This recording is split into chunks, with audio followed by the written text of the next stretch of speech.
Hello student, আজকের class আলোচনা করব তোমাদের সেকেন্ড সাবমেটিভের প্রথম স্কুলের কোশ্চেনগুলো নিয়ে। পেজ নম্বর 137।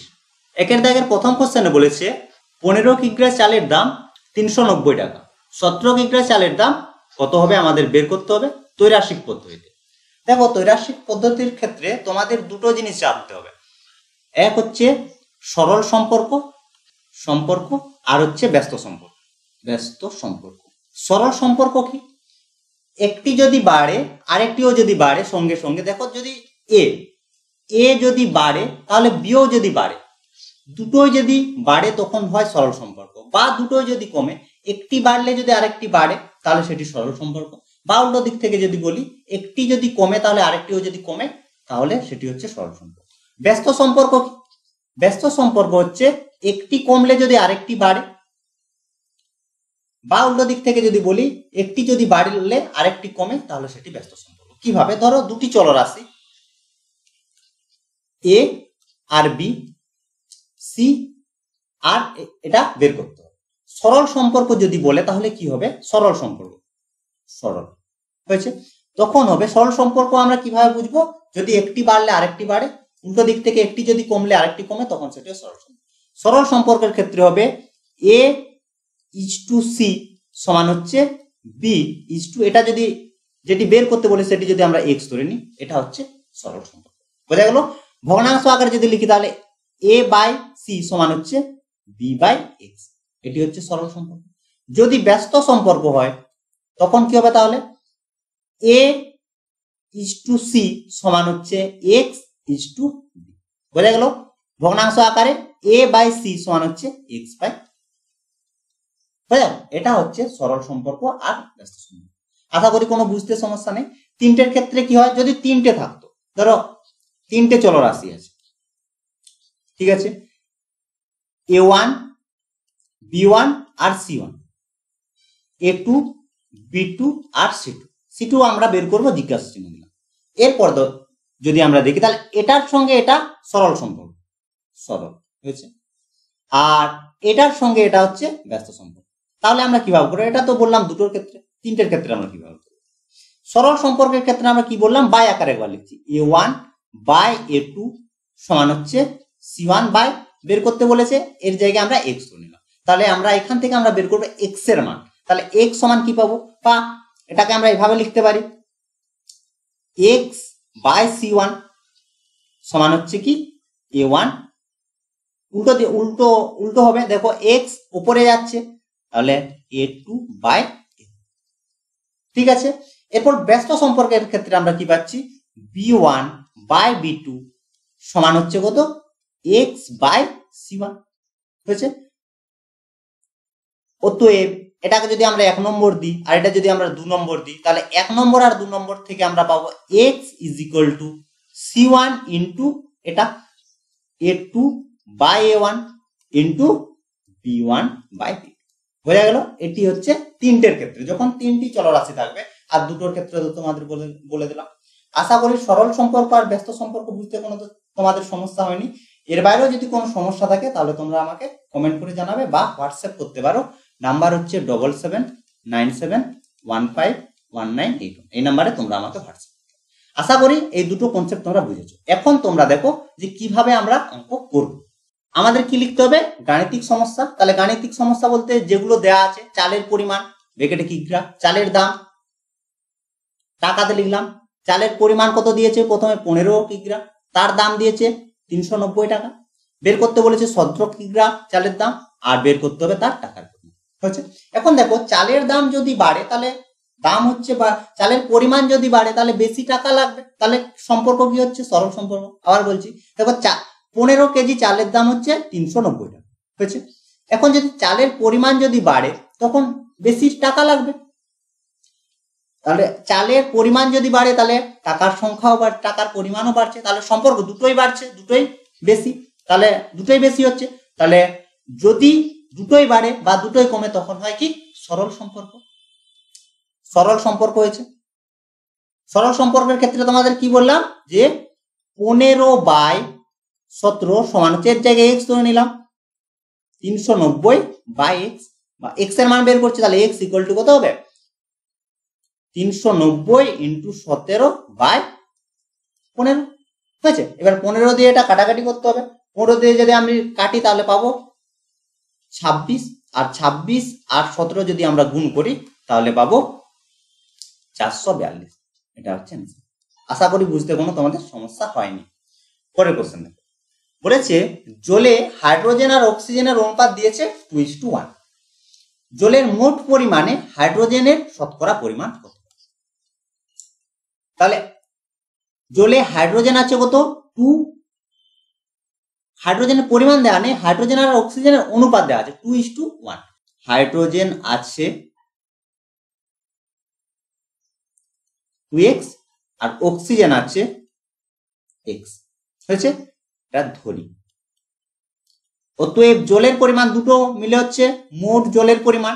তাহলে জলের পরিমাণ, জলের মোট পরিমাণ, হাইড্রোজেন আর অক্সিজেন মিলে জল উৎপন্ন হয়েছে। তাহলে 2x প্লাস x সমান হচ্ছে 3x। একক লিখে দেবে।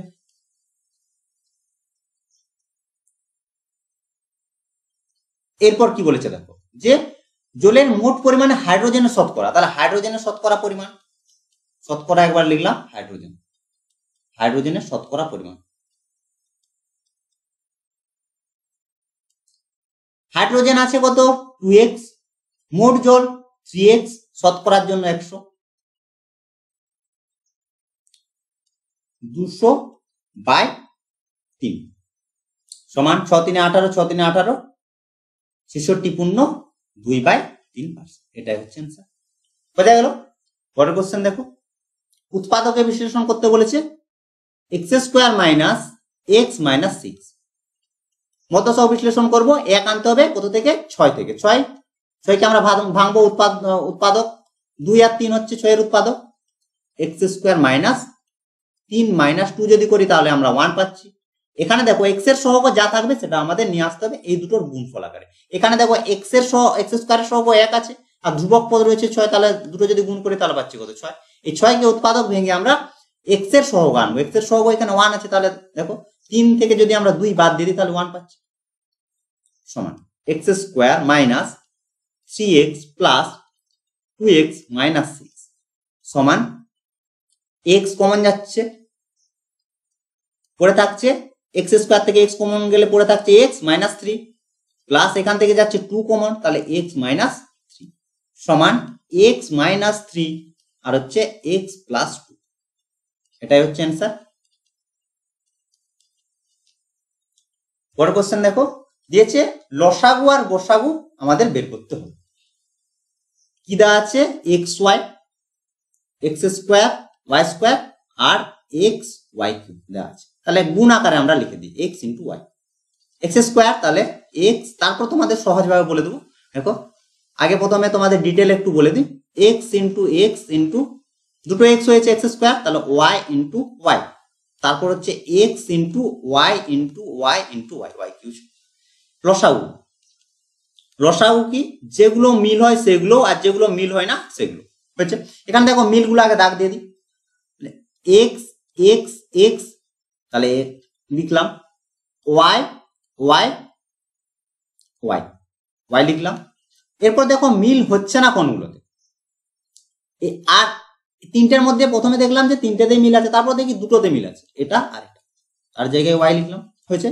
এরপর দেখবো মিল নেই কোনগুলো, x আর y, তাহলে x * y হয়ে গেল। তাহলে কত পাচ্ছি দেখো, x তাহলে x² আর y দেখো তিনটে রয়েছে, তাহলে y³।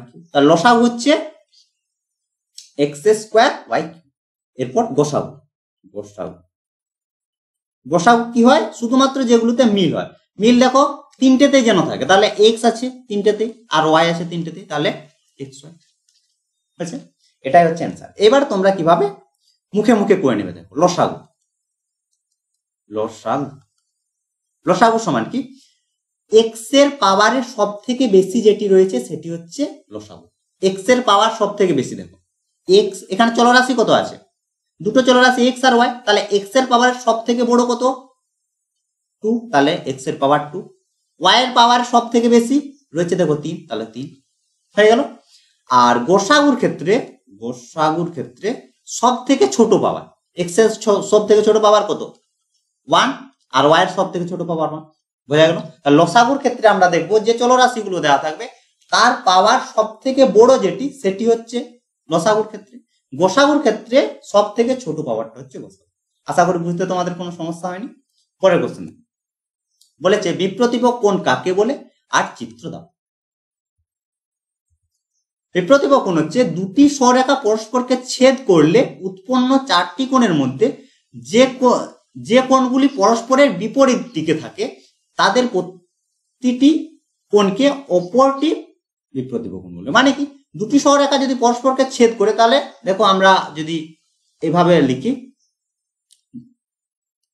এ বি একটি সরেখা আর সি আর ডি একটি সরেখা পরস্পরকে ও বিন্দুতে ছেদ করেছে, তাহলে চারটি কোণ উৎপন্ন হয়েছে, এই কোণ, এই কোণ, এই কোণ আর এই কোণ, চারটি কোণ হয়েছে।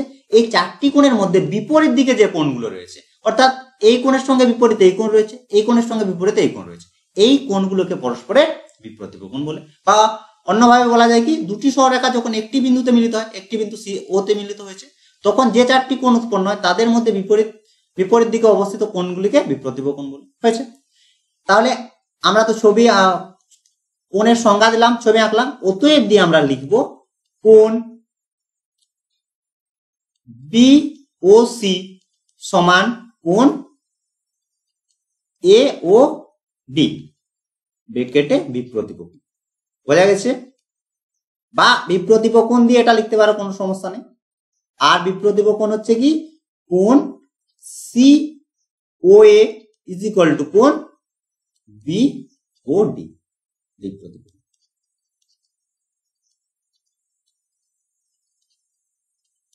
ঠিক আছে, এটাই হচ্ছে অ্যান্সার। এরপর বলেছে যে এ কিউ মাইনাস বি কিউবের formula. A cube minus b কিউবের ফর্মুলা হচ্ছে কি a minus b into A square plus a b plus B square, এটা হচ্ছে এ কিউবের ফর্মুলা। আরেকটা বলেছে যে 4ab সমান কি হয়, 4ab সমান হয় এ প্লাস বি এর হোল স্কোয়ার মাইনাস এ মাইনাস বি এর হোল স্কোয়ার। এটা যদি প্লাস হয়ে যেত, এই যে এ প্লাস বি এর হোল স্কোয়ার মাইনাস এ মাইনাস বি এর হোল স্কোয়ার, এখানটা যদি মাইনাসের জায়গায় প্লাস হয়ে যেত, তখন হতো কি 2 ইন্টু এ স্কোয়ার প্লাস বি স্কোয়ার সমান হতো A plus B whole square plus A minus B whole square. ঠিক আছে, এরপর দেখো প্রথম কোশ্চেনে বলেছে চিনির মূল্য 25% বৃদ্ধি পেয়েছে, তাই চিনির মাসিক খরচ অপরিবর্তিত রাখতে চিনির মাসিক ব্যবহার কত কমাতে। মূল্য বেড়েছে 25%, খরচ অপরিবর্তিত রাখতে হবে, মানে খরচের কোনো পরিবর্তন করা যাবে না, তাহলে কি ব্যবহার কমাতে হবে, চেয়েছে কত পার্সেন্ট ব্যবহার কমাতে হবে। প্রথমে আমরা ধরে নেব যে 100 টাকায় 100 একক চিনি পাওয়া যাবে। আবার বলছি যে 100 টাকায়, আগে 100 টাকায় 100 একক চিনি পাওয়া যেত। হয়েছে। এখন বলেছে যে 25% দাম বৃদ্ধি পাচ্ছে, অর্থাৎ দাম ছিল আগে 100 টাকা, এখন তাহলে মূল্য হচ্ছে 25%, মূল্য যখন বাড়ছে তখন মূল্য হচ্ছে 125 টাকা। হয়েছে। তখন পাওয়া যাবে কত 100। আবার বলছি দেখো 100 টাকায় পাওয়া যেত 100। হয়েছে। এখন দাম বেড়েছে, তাহলে হয়েছে কত 25% বেড়েছে, তাহলে এই 125 এখন পাওয়া যাবে 100। তাহলে আমাদের ব্যবহার কিন্তু অপরিবর্তিত রাখতে হবে, ব্যবহার বাড়ানো যাবে না, অর্থাৎ আমার 100 টাকায় ব্যবহার করতে হবে। তাহলে 100 টাকায় যদি ব্যবহার করতে হয় তাহলে নিশ্চয়ই চিনির পরিমাণ আমরা কম পাবো। তাহলে এখন পাওয়া যাচ্ছে কত 125 টাকায় পাওয়া যাচ্ছে 100, একে কত হলো, আর হচ্ছে 100 টাকায় আমরা ব্যবহার করবো, তাহলে 100 টাকায় কত পাওয়া যাবে, তাহলে 100 বাই 125 ইন্টু 100। হয়েছে। কাটাকাটি করলে আমরা পাবো কত 100 হয়ে গেল। কাটাকাটি দেখো কত দিয়ে কাটবে, 25 4 100 আর 25 5 125 25 4 100, তাহলে 5 20 সমান 80 একক পাচ্ছি। তাহলে আগে আমার চিনি ব্যবহার হতো কত 100 একক, এখন ব্যবহার হচ্ছে কত 80 একক। তাহলে ব্যবহার কমাতে হবে কত 100 মাইনাস 80, 100 মাইনাস 80 তাহলে 20 একক। তাহলে চিনির অতএব চিনির মাসিক ব্যবহার করাতে হবে 20%। 100তে যেহেতু তুলনা করছি তা 20 বেরিয়েছে, নাহলে লিখতে হতো কি 100তে কমাতে হয় 20, একে কত 100 কত সেই পার্সেন্টেজ 20 বেরোবে, বোঝা গেল? এটা হচ্ছে অ্যান্সার। পরের কোশ্চেন বলেছে এক পাত্র শরবতে 5:2 অনুপাতে সিরাপ ও জল মেশানো আছে। তাহলে একটি পাত্রে শরবত আছে যেখানে সিরাপ আর জলের অনুপাত 5:2।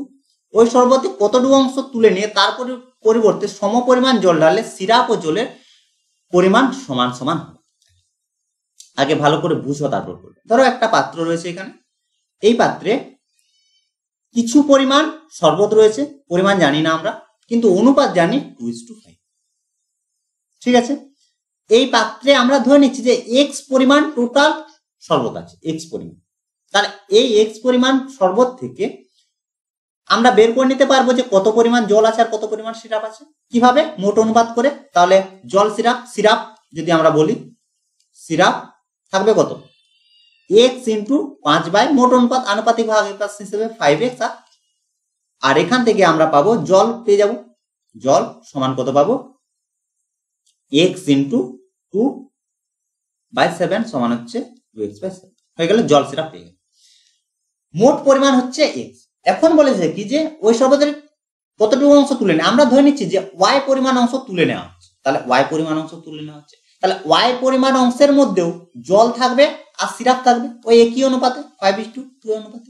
এখান থেকে আমরা বের করে নিতে পারবো যেটা বের করে নেওয়া হচ্ছে সেখানে কত পরিমাণ জল থাকছে আর কত পরিমাণ সিরাপ থাকছে আমরা বের করতে পারবো।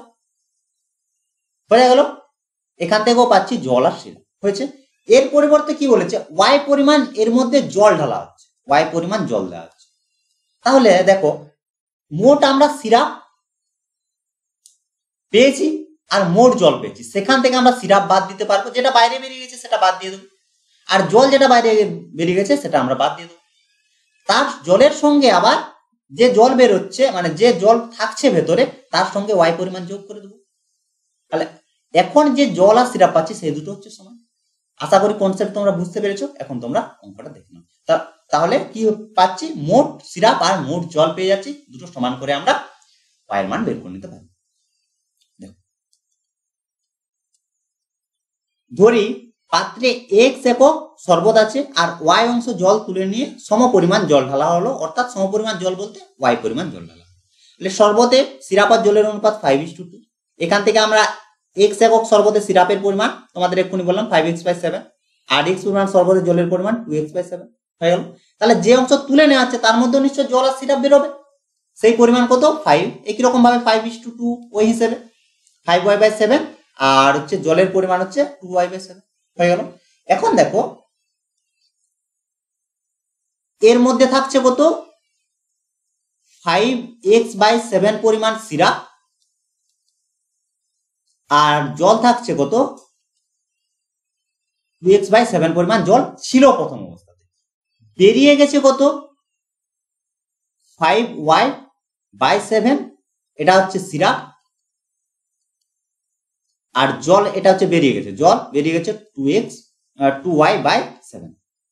তাহলে এখন এই শরবতের মধ্যে জল আছে কত সিরাপ আছে কত আমরা বের করতে পারবো। তাহলে সিরাপ আছে আর জল আছে, তাহলে সিরাপ আছে আর জল আছে কত, তাহলে এটা আমার টোটাল ছিল তার থেকে এটা বেরিয়ে গেল, তাহলে 5x/7 মাইনাস 5y/7 হয়েছে। এটা আছে সিরাপ থাকছে অবশিষ্ট পড়ে থাকছে শরবতের মধ্যে। তারপর একই রকম ভাবে জল পড়ে থাকছে কত 2x/7 মাইনাস 2y/7 এটা পড়ে থাকছে। তাহলে এত পরিমাণ সিরাপ পড়ে থাকছে আর এত পরিমাণ জল পড়ে থাকছে y পরিমাণ তুলে নেওয়ার পর। এরপর বলছে y পরিমাণ জল ঢালা হচ্ছে, তাহলে জলের সঙ্গে আবার y যোগ করতে হবে। তাহলে y জল ঢাললে মোট জলের পরিমাণ কত হচ্ছে 2x/7 minus 2y/7 plus y। এটা হচ্ছে মোট জল আর এটা হচ্ছে মোট সিরাপ, দুটো সমান বলেছে। দেখো যে জল আর সিরাপের পরিমাণ সমান সমান হবে, তাহলে এই দুটো সমান সমান হয়ে গেল। তাহলে পেলাম কি শর্তানুসারে 5x/7 মাইনাস 5y বাই 7 সমান হচ্ছে জলের পরিমাণ 2x by 7 minus 2y by 7 plus হয়ে গেল। এখান থেকে আমরা সমাধান করে y এর মান বের করব। x আকারে পাবো, তার কারণ বলেছে কত অংশ তুলে নেওয়া আছে, তাহলে মোটের কত অংশ, তাহলে x আকারে থাকে। তাহলে দেখো লসাগু কত হবে 5x মাইনাস 5y, লসাগু নিচে হচ্ছে 7 থাকছে, আর এখানে দেখো 2x minus 2y R plus 7y by হচ্ছে 7। বিয়োগ করলে আমরা কত পাচ্ছি দেখো 2x মাইনাস 5y বাই হচ্ছে 7। তাহলে 7 7 কেটে যাচ্ছে, পড়ে থাকছে কত 5x minus 5y is equal two 2x minus 5y। y আকারে বের করছি y এর মান,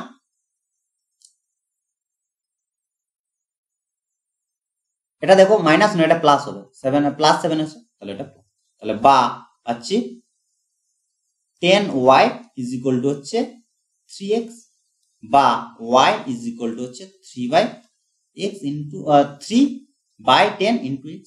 x হচ্ছে মোট, মোটের কত অংশ 3/10 অংশ, এটাই হচ্ছে অ্যান্সার। বোঝা গেল? অ্যান্সার হচ্ছে 3/10 অংশ। পরের কোশ্চেনে বলেছে দেখো একটি জাহাজের কলকাতা থেকে কোচি যেতে 25 দিন সময় লাগে। জাহাজটি 36 জন নাবিক সহ প্রত্যেক নাবিকের প্রতিদিন 850 গ্রাম খাবারের ব্যবস্থা করে যাত্রা শুরু করে। তাহলে মোট যাত্রা হচ্ছে 25 দিনের, মোট নাবিকের সংখ্যা হচ্ছে 36। এরপর বলেছে কিন্তু 13 দিন পর, তাহলে 13 দিন পর কি হয়েছে, ওই জাহাজটি ওপরে একটি ডুবন্ত জাহাজ থেকে 35 জন নাবিককে উদ্ধার করলো। এরপর কি বলেছে জাহাজটির গতিবেগ বাড়িয়ে 10 দিনে পৌঁছালো। এখন প্রত্যেক নাবিক প্রতিদিন কতটা পরিমাণ খাবার খেলে ওই মজুদ খাবার তারা কোচি নিরাপদে পৌঁছাতে পারবে। তাহলে ভালো করে দেখো 25 দিনের টোটাল যাত্রা ছিল, তার মধ্যে 13 দিন পর কি হয়েছে 15 জনকে উদ্ধার করেছে, তারা মোট ছিল কত 36। এরপর তাহলে সমাধান দেখো ত্রৈরাশিক পদ্ধতিতে বলেছে, তাহলে আমরা ত্রৈরাশিক পদ্ধতিতে সমাধান করছি। প্রথম হচ্ছে 13 দিন পর, 13 দিন পর বলতে তারা 13 দিনের খাবার তারা খেয়েছে, তাহলে পড়ে থাকছে কত দিনের খাবার 12 দিনের খাবার তাদের পড়ে থাকছে। এবার 12 দিনের জন্য এই 13 দিন পর, তাহলে 12 দিনের খাবার পড়ে আছে। এবার 13 দিন পর মোট কতজন হচ্ছে, তারা ছিল 36 জন, 15 জন যোগ হয়েছে, মোট তারা থাকছে 51 জন। কি কি পেলাম তাহলে, নাবিকের সংখ্যা আগে কত ছিল, তাহলে দেখো নাবিকের সংখ্যা ছিল কত 36, 12 দিনের খাবার কত করেছিল 850 করেছিল, কিন্তু পরে কি হলো 51 জন নাবিক এলো, আর 10 দিনে তারা পৌঁছাচ্ছে। বের করতে হবে কত পরিমাণ খাবার প্রত্যেকে। তাহলে সম্পর্কগুলো ভালো করে দেখো, নাবিকের সংখ্যার সঙ্গে নাবিকের সংখ্যা যদি বাড়ে তাহলে খাবারের পরিমাণ কি কমবে, তাহলে কি সম্পর্ক, একটা কমলে একটা যদি বাড়ে বা একটা বাড়লে আরেকটা যদি কমে তাহলে কি হয় ব্যস্ত সম্পর্ক। তাহলে নাবিকের সংখ্যার সঙ্গে খাবারের পরিমাণ হচ্ছে ব্যস্ত সম্পর্ক। আবার দিন সংখ্যা যদি বাড়ে তাহলেও খাবারের পরিমাণ হচ্ছে কমবে, এটা হচ্ছে ব্যস্ত সম্পর্ক। তাহলে আমরা কি পেলাম, দুটোই ব্যস্ত সম্পর্ক। ব্যস্ত সম্পর্কের ক্ষেত্রে আমরা কি কি জানি হয় দেখি, একবার এখানে রাফ করে দিচ্ছি। তাহলে 36 বাই আকারে লিখছি, 51 সমান এর জায়গায় যদি আমরা x ধরি তাহলে x বাই 50, এখান থেকে আমরা পাচ্ছি x বাই 85 সমান হচ্ছে 36/51। একই রকম ভাবে 12/10 সমান হচ্ছে কত x বাই 50, না 85 নয় 850 হয়েছে, বা x বাই 850 সমান হচ্ছে 12/10। দুটো থেকে আমরা কি পাই, x ইকুয়াল টু তখন হয়ে যাবে কত 85 ইন্টু উপরের গুলো গুণ, উপরে কত রয়েছে তাহলে 36 ইন্টু 12, আর নিচে থাকবে কত 51 ইন্টু 10।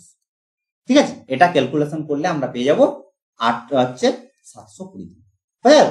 তো আশা করি সমস্ত কোশ্চেন বুঝতে পেরেছো। যদি কোনো সমস্যা থাকে অবশ্যই কমেন্ট করে জানাবে, বা তোমরা আমাকে হোয়াটসঅ্যাপ করতে পারো। এর বাইরেও যদি কোনো তোমাদের অঙ্ক রিলেটেড প্রবলেম থাকে, নাম্বার হচ্ছে 7797151981। তো আজ এই পর্যন্তই, তোমরা সবাই ভালো থেকো, বাই বাই।